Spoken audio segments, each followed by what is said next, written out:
जे जुग चारे आर जा होर दसुणी होए। नवां खटां विच जाणिए नाल चले सब कोय।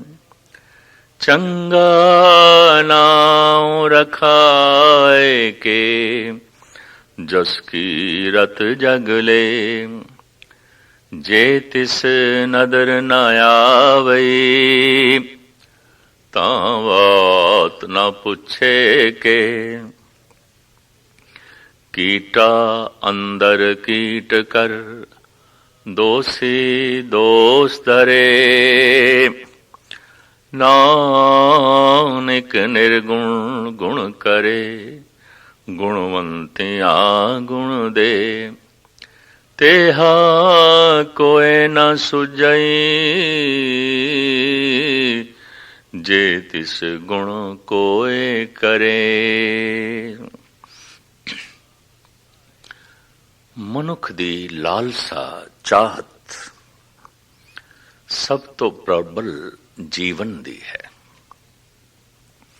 ਲੰਬਾ ਜੀਵਨ ਦੀ ਲਾਲਸਾ ਬੜੀ ਪ੍ਰਬਲ ਹੈ। ਇਹਨੂੰ ਜੀਵੇਸ਼ਣਾ ਕਹਿੰਦੇ ਨੇ। ਮਨੁੱਖ ਜੀਵਣਾ ਚਾਹੁੰਦਾ ਹੈ, ਬਹੁਤ ਜੀਵਣਾ ਚਾਹੁੰਦਾ ਹੈ, ਬਹੁਤ ਜੀਵਣਾ ਚਾਹੁੰਦਾ ਹੈ। ਲਕਸ਼ ਤੋਂ ਬਿਨਾਂ, ਸਮਝ ਤੋਂ ਬਿਨਾਂ ਵੀ ਜੀਵਣਾ ਚਾਹੁੰਦਾ ਹੈ। या इंज कह लो जीवना ही लक्ष्य है, जीवना ही मनोरथ है। पर नहीं, साहिब के अंदर अगर ऐसा होवे जे जुग चारे आर जा, जे चार युगां वर्गी उम्र हो जाए, भाव लखां साल दी उम्र हो जाए। सतगुरु जो ये कह रहे ने अगर लखां साल ਦੀ ਵੀ ਉਮਰ ਹੋਵੇ ਤਾਂ ਵੀ ਮਨੁੱਖ ਦੀ ਜੀਵੇਸ਼ਣਾ ਮੁੱਕਦੀ ਨਹੀਂ। ਤਾਂ ਵੀ ਮਨੁੱਖ ਜੀਵਣਾ ਚਾਹੁੰਦਾ ਹੈ, ਅੱਗੇ ਜੀਵਣਾ ਚਾਹੁੰਦਾ ਹੈ, ਹੋਰ ਜੀਵਣਾ ਚਾਹੁੰਦਾ ਹੈ। ਤੋ ਸਾਹਿਬ ਕਹਿੰਦੇ ਨੇ ਹੋਰ ਦਸੂਣੀ ਹੋਏ। ਜੇ ਹੋਰ 10 ਗੁਣਾ ਵਧਾ ਦੇਈਏ, ਕਰੋੜਾਂ ਸਾਲ ਦੀ ਉਮਰ ਹੋਵੇ। ਜੇ ਜੁਗ ਚਾਰੇ ਆਰ ਜਾ ਹੋਰ ਦਸੂਣੀ ਹੋਏ। प्रथम मनुख जीवना चाहता है, लखां करोड़ां साल तक भी जीवना चाहता है। अगर ये मंग, ये चाहत उसकी पूरी हो जाए तो क्या रुक जाएगा? होर मंग नहीं पैदा होगी। फिर मंग ये पैदा होगी, फिर मनुख की ये चाहत होगी मैनू सारे ही जानन, मेरे नाम दा परचा सारी दुनिया दे च होवे। हर एक दी जबान ते मेरा नाम होवे। नवां खंडां विच जाणिए। 9 खंड पृथ्वी दे च मैं मशहूर होवां, प्रसिद्ध होवां। प्रथम मनुख जीवना चाहता है, फिर प्रसिद्ध होना चाहता है। ये बड़ी प्रबल लालसा, बहुत वड्डी लालसा मनुख दे अंदर है। ऐसे भी देखते हैं शरीर रोगी हो गया है, जर्जरा हो गया है, बिरध हो गया है, 90-100 साल का हो गया है, तां भी जीवना चाहता है, जीवना चाहता है। जीवन की लालसा बहुत प्रबल है, बहुत प्रबल है, बड़ी प्रबल है। इस वास्ते साहिब कहते ने जे जुग चारे आर जा होर दसोणी होए। नवां खंडां विच जाणिए नाल चले सब कोय।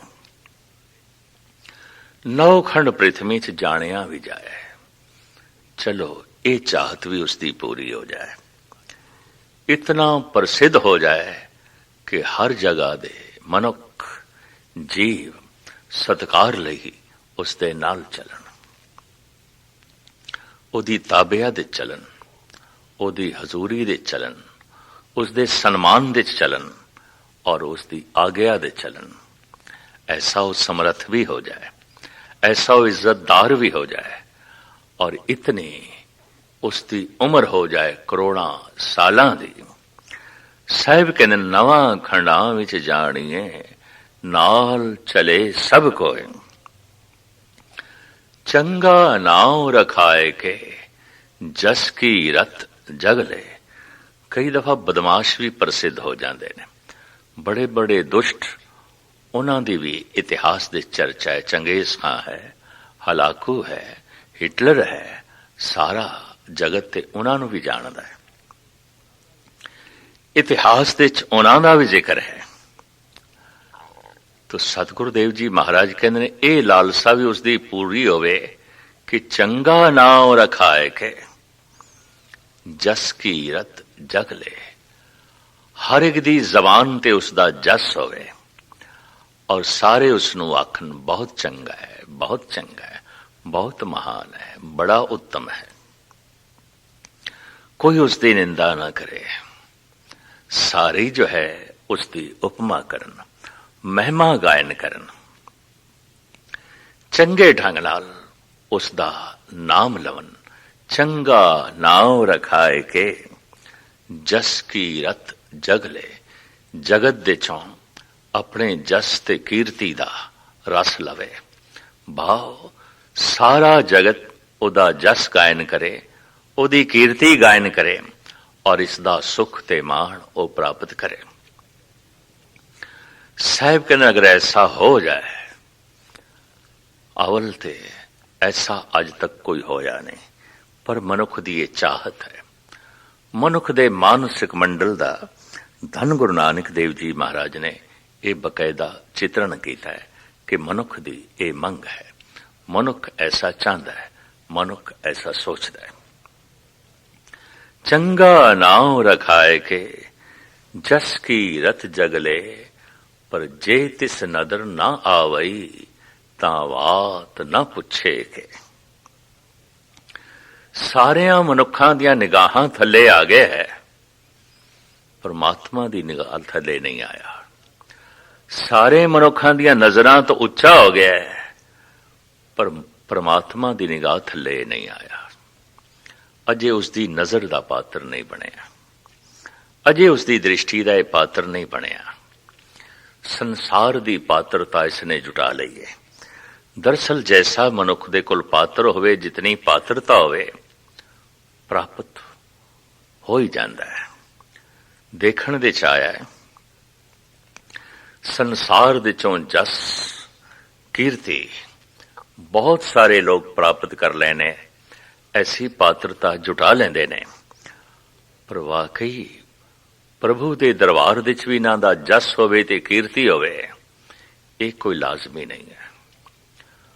मनुखां दी नजरां तो उच्चा उठ जाना जीवन दा लक्ष्य नहीं है, परमात्मा दी नजरां दे थल्ले आ जाना यही जिंदगी दा लक्ष्य है।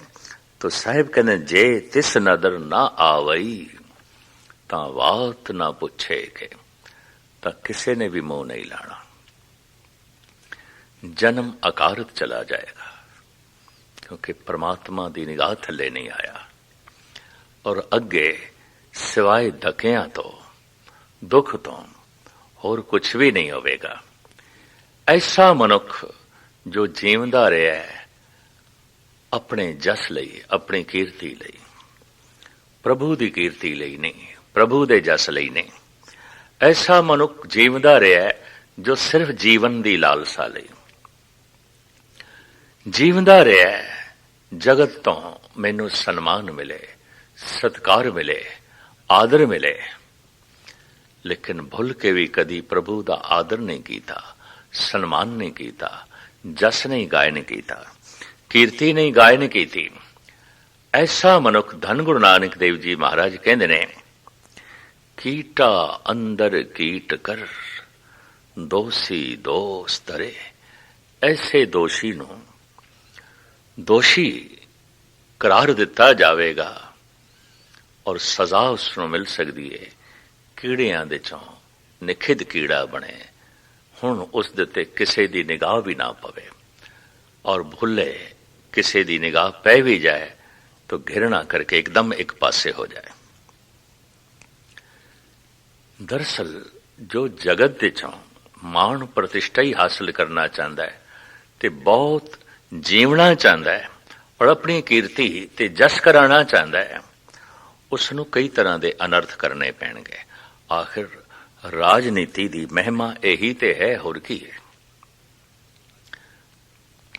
ਔਰ ਰਾਜਨੀਤੀ ਦਾ ਕਦੀ ਦੂਰ ਦਾ ਵੀ ਸੰਬੰਧ ਧਰਮ ਨਾਲ ਨਹੀਂ ਹੋ ਸਕਦਾ। ਧਰਮ ਕੋਮਲਤਾ ਤੇ ਖੜਾ ਹੈ, ਰਾਜਨੀਤੀ ਬੜੀ ਕਠੋਰ ਹੈ। ਧਰਮ ਦਇਆ ਤੇ ਖੜਾ ਹੈ, ਰਾਜਨੀਤੀ ਤੇ ਬਦਲੇ ਦੀ ਭਾਵਨਾ ਤੇ ਖੜੀ ਹੈ। ਧਰਮ ਜੋ ਪਿੱਛੇ ਹੈ ਉਹਨੂੰ ਸਹਾਰਾ ਦਿਓ, ਬਰਾਬਰੀ ਤੇ ਆ ਜਾਏ, ਅੱਗੇ ਲੰਘਦਾ ਹੈ ਤੇ ਅੱਗੇ ਵੀ ਲੰਘ ਜਾਏ, ਅਸੀਂ ਉਸ ਦੀ ਸੇਵਾ ਕਰੀਏ। ਪਰ ਰਾਜਨੀਤੀ ਦੇ ਜੋ ਪਿੱਛੇ ਖੜਾ ਹੈ ਉਸ ਨੂੰ ਧੱਕਾ ਮਾਰੀਏ ਤੇ ਥੱਲੇ ਜਾ ਗਿਰੇ। ਅਕਸਰ ਰਾਜਨੀਤਕ ਜਿਨ੍ਹਾਂ ਪੌੜੀਆਂ ਤੇ ਚੜ੍ਹ ਕੇ ਸਿੰਘਾਸਣ ਤੱਕ ਪਹੁੰਚਦੇ ਨੇ, ਉਹਨਾਂ ਪੌੜੀਆਂ ਨੂੰ ਤੋੜ ਦਿੰਦੇ ਨੇ ਤਾਂ ਕਿ ਦੂਸਰਾ ਨਾ ਚੜ੍ਹ ਸਕੇ, ਦੂਸਰਾ ਸਿੰਘਾਸਣ ਤੱਕ ਨਾ ਪਹੁੰਚ ਸਕੇ। ਪਰ ਭਗਤ ਤੇ ਸੰਤ ਧਾਰਮਿਕ ਮਨੁੱਖ ਜਿਨ੍ਹਾਂ ਪੌੜੀਆਂ ਤੇ ਚੜ੍ਹ ਕੇ ਪ੍ਰਭੂ ਤੱਕ ਪਹੁੰਚਦਾ ਹੈ, ਉਹਨਾਂ ਨੂੰ ਇਤਨਾ ਮਜ਼ਬੂਤ ਕਰਦਾ ਹੈ, ਇਤਨਾ ਮਜ਼ਬੂਤ ਕਰਦਾ ਹੈ, ਸਾਰੀ ਲੋਕਾਈ ਚੜ੍ਹ ਕੇ ਉੱਥੇ ਤੱਕ ਪਹੁੰਚੇ, ਸਾਰਿਆਂ ਨੂੰ ਉਹ ਪਰਮ ਆਨੰਦ ਪ੍ਰਾਪਤ ਹੋਵੇ। ਦਰਅਸਲ ਰਾਜਨੀਤੀ ਸਿੰਘਾਸਣ ਇੱਕ ਹੈ, ਦਾਅਵੇਦਾਰ ਬਹੁਤ ਨੇ, ਇੱਕੋ ਹੀ ਬੈਠ ਸਕਦਾ ਹੈ। ਇਸ ਵਾਸਤੇ ਬੜਾ ਸੰਘਰਸ਼ ਚਲੇਗਾ। ਪ੍ਰਭੂ ਦਾ ਸਿੰਘਾਸਣ ਇਤਨਾ ਵੱਡਾ ਹੈ, ਸਾਰੇ ਵੀ ਬੈਠ ਜਾਣ ਔਰ ਸਾਰੇ ਮਹਾਰਾਜੇ ਬਣ ਜਾਣ ਤਾਂ ਵੀ ਜਗ੍ਹਾ ਖਾਲੀ ਰਹਿੰਦੀ ਹੈ, ਤਾਂ ਵੀ ਬਹੁਤਿਆਂ ਨੂੰ ਬੈਠਣ ਲਈ ਥਾਂ ਬਣੀ ਰਹਿੰਦੀ ਹੈ। ਤੋ ਸਾਹਿਬ ਕਹਿੰਦੇ ਨੇ ਐਸਾ ਮਨੁੱਖ ਨਿਰਦੋਸ਼ ਹੋ ਹੀ ਨਹੀਂ ਸਕਦਾ ਜੋ ਸਿਰਫ ਆਪਣੀ ਕੀਰਤੀ ਚਾਹੁੰਦਾ ਹੈ, ਆਪਣਾ ਜਸ ਚਾਹੁੰਦਾ ਹੈ, ਹਰ ਇੱਕ ਦੀ ਜ਼ਬਾਨ ਦੇ ਉੱਤੇ ਆਪਣੇ ਹੀ ਨਾਂ ਦੀ ਉਪਮਾ ਚਾਹੁੰਦਾ ਹੈ, ਬੜੀ ਪ੍ਰਸਿੱਧੀ ਚਾਹੁੰਦਾ ਹੈ। ਪਤਾ ਨਹੀਂ ਕਿਤਨੇ ਇਹ ਅਨਰਥ ਕਰੇਗਾ, ਕਿਤਨੇ ਪਾਪੜ ਬੇਲੇਗਾ। ਇਸ ਵਾਸਤੇ ਸਾਹਿਬ ਕਹਿੰਦੇ ਨੇ ਕੀਟਾ ਅੰਦਰ ਕੀਟ ਕਰ, ਦੋਸ਼ੀ ਦੋਸ਼ ਦਰੇ। ਇਸ ਦੋਸ਼ੀ ਦੇ ਉੱਤੇ ਤਰ੍ਹਾਂ ਤਰ੍ਹਾਂ ਦੇ ਦੋਸ਼ ਆਇਦ ਹੋਣਗੇ ਔਰ ਸਜ਼ਾ ਵਜੋਂ ਇਹ ਕੀੜਿਆਂ ਦੇ ਚੋਂ ਕੀੜਾ, ਵਿਸ਼ਟਾ ਦਾ ਕੀੜਾ ਬਣੇਗਾ, ਐਸਾ ਕੀੜਾ ਜਿਸ ਦੇ ਉੱਤੇ ਹੁਣ ਮਨੁੱਖਾਂ ਦੀ ਨਿਗਾਹ ਕਤਈ ਨਹੀਂ ਪਏਗੀ। ਪਹਿਲੇ ਤੇ ਮਨੁੱਖਾਂ ਦੀ ਨਜ਼ਰਾਂ ਤੋਂ ਉੱਪਰ ਸੀ, ਹੁਣ ਮਨੁੱਖ ਇਸ ਨੂੰ ਆਪਣੀ ਨਿਗਾਹ ਦੇ ਥੱਲੇ ਵੀ ਨਹੀਂ ਲਿਆਣਾ ਚਾਹੁੰਦਾ। ਐਸੀ ਇਸ ਦੀ ਤਰਜ਼ੇ ਜ਼ਿੰਦਗੀ ਹੋ ਜਾਏਗੀ। ਤੋ ਕਿਆ ਇਹ ਹਮੇਸ਼ਾ ਲਈ ਹੈ? ਕਹਿੰਦੇ ਨੇ ਪੱਛਮੀ ਦੁਨੀਆ ਦੇ ਧਰਮ, ਮਿਡਲ ਈਸਟ ਦੇ ਧਰਮ, ਇਸਲਾਮ, ਈਸਾਈਅਤ, ਯਹੂਦੀ, ਪਾਰਸੀ, ਨਰਕ ਦੋਜ਼ਖ ਸਦੀ ਵੀ ਇੱਕ ਦਫਾ ਦੋਜ਼ਖ ਦੇ ਚ ਪੈ ਗਏ ਤਾਂ ਹਮੇਸ਼ਾ ਲਈ, ਫਿਰ ਨਿਕਲਣ ਦਾ ਕੋਈ ਰਸਤਾ ਨਹੀਂ, ਕੋਈ ਚਾਰਾ ਨਹੀਂ। ਪਰ ਧੰਨ ਗੁਰੂ ਨਾਨਕ ਦੇਵ ਜੀ ਮਹਾਰਾਜ ਕਹਿੰਦੇ ਨੇ ਬੜਾ ਦਿਆਲੂ ਹੈ, ਉਹ ਪਰਿਪੂਰਨ ਪ੍ਰਮਾਤਮਾ ਬੜਾ ਕਿਰਪਾਲੂ ਹੈ। ਕੀਟਾ ਅੰਦਰ ਕੀਟ ਕਰ, ਦੋਸ਼ੀ ਦੋਸ਼ ਦਰੇ, ਪਰ ਨਾਨਕ ਨਿਰਗੁਣ ਗੁਣ ਕਰੇ, ਗੁਣਵੰਤੀਆਂ ਗੁਣ ਦੇ।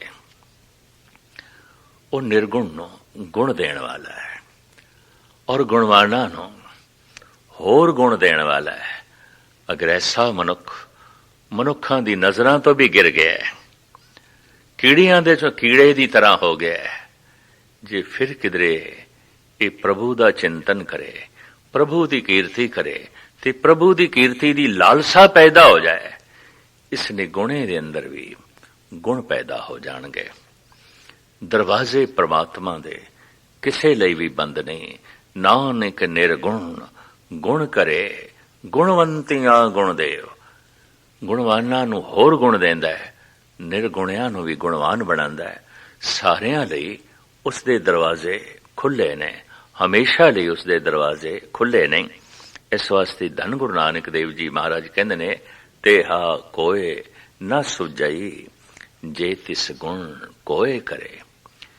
ਇਸ ਤਰ੍ਹਾਂ ਦਾ ਤੇ ਹੋਰ ਕੋਈ ਨਹੀਂ ਦਿਖਾਈ ਦਿੰਦਾ ਕਿ ਐਸੇ ਨਿਗੁਣਿਆਂ ਨੂੰ ਵੀ ਗੁਣ ਦੇ ਦੇਵੇ, ਐਸੇ ਦੁਰਾਚਾਰੀਆਂ ਦੇ ਲਈ ਵੀ ਆਪਣੇ ਦਰਵਾਜ਼ੇ ਖੋਲ ਦੇਵੇ। ਜੈਸੇ ਗਲਾਜ਼ਤ ਨਾਲ, ਮੈਲ ਨਾਲ ਲਿਬੜੇ ਹੋਏ ਬੱਚੇ ਨੂੰ ਵੀ ਮਮਤਾ ਦੀ ਮਾਰੀ ਹੋਈ ਮਾਂ ਚੁੱਕ ਲੈਂਦੀ ਏ, ਗਲਵਕੜੀ ਚਲਾ ਲੈਂਦੀ ਏ ਜੇ ਉਹ ਕਿਧਰੇ ਹੱਥ ਪਸਾਰੇ। ਸਿਰਫ ਇੱਕ ਦਫਾ ਮਨੁੱਖ ਬਾਹਾਂ ਉੱਚੀਆਂ ਕਰੇ, ਤੜਪ ਪੈਦਾ ਕਰੇ ਪ੍ਰਭੂ ਲਈ, ਤੋ ਐਸੇ ਨਿਗੁਣੇ ਨੂੰ ਵੀ ਪਰਮਾਤਮਾ ਆਪਣੀ ਗਲਵਕੜੀ 'ਚ ਲੈ ਲੈਂਦਾ ਹੈ। ਸਾਹਿਬ ਕਹਿੰਦੇ ਨੇ ਐਸਾ ਤੇ ਹੋਰ ਕੋਈ ਵੀ ਨਹੀਂ ਦਿਖਾਈ ਦਿੰਦਾ ਜੋ ਐਸੇ ਨਿਗੁਣਿਆਂ ਨੂੰ ਵੀ ਗਲੇ ਨਾਲ ਲਾਵੇ। ਨਾਨਕ ਨਿਰਗੁਣ ਗੁਣ ਕਰੇ, ਗੁਣਵੰਤ ਜਾਂ ਗੁਣ ਦੇ, ਤੇ ਹਾ ਕੋਈ ਨਾ ਸੁਝਈ ਜੇ ਤਿਸ ਗੁਣ ਕੋਏ ਕਰੇ।